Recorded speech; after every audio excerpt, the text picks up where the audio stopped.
SRM Tamil பேராயத்தின் பிரம்மாண்ட பேச்சு போட்டி முதல் பரிசு 5 லட்சம். சொல் தமிழா சொல் 2025 திருச்சி மண்டலம் தேர்வு நடைபெறும் நாள் 16/2/2025. இடம் ஜமால் முகமது கல்லூரி, திருச்சி. போட்டியில் பங்கேற்க QR கோடை ஸ்கேன் செய்து விண்ணப்பத்தை அனுப்புங்க. இந்திய ஜனநாயக கட்சியின் மாநில இணை பொதுச் செயலாளராக முனைவர் க. சண்முகம் நியமிக்கப்பட்டுள்ளார்.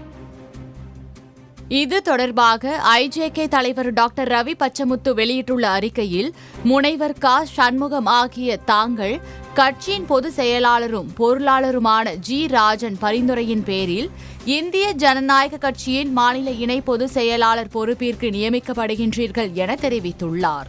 இப்பொறுப்பை ஏற்கும் நீங்கள் நமது ஐயா டாக்டர் பாரிவேந்தரின் வழிகாட்டுதலுக்கு இணங்க நமது கட்சியின் கொள்கைகளுக்கும் சட்ட திட்டங்களுக்கும் உட்பட்டு கட்சியை வளர்க்க பாடுபட வேண்டும் என தெரிவித்துக் கொண்டு தங்கள் பணி சிறக்க வாழ்த்துகின்றேன் என தெரிவித்துள்ளார்.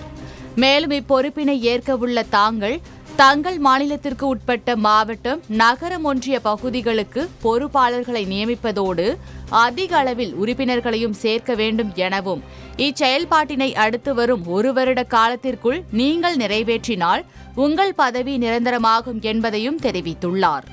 முக்கியமாக தங்களுக்கான கட்சி பணிகளை மேற்கொள்ளும் போது மற்ற நிர்வாகிகளுடன் கருத்து வேறுபாடு இல்லாமல் செயல்படுவதோடு ஒருவர் மீது ஒருவர் குறை கூறுவதும், வாட்ஸ்அப் செயலி மூலம் கட்சியின் வளர்ச்சி பணிகளை தவிர்த்து மற்ற விவரங்களை பதிவிடுவதையும் முற்றிலுமாக தவிர்க்க வேண்டும் என்பதோடு அனைத்து பொறுப்பாளர்களையும் அரவணைத்து கட்சியை வளர்ச்சி பாதையை நோக்கி அழைத்து செல்ல வேண்டிய முக்கிய பொறுப்பும் கடமையும் உங்களுக்கு உள்ளது என்று இளையவேந்தர் அறிவுறுத்தியுள்ளார்.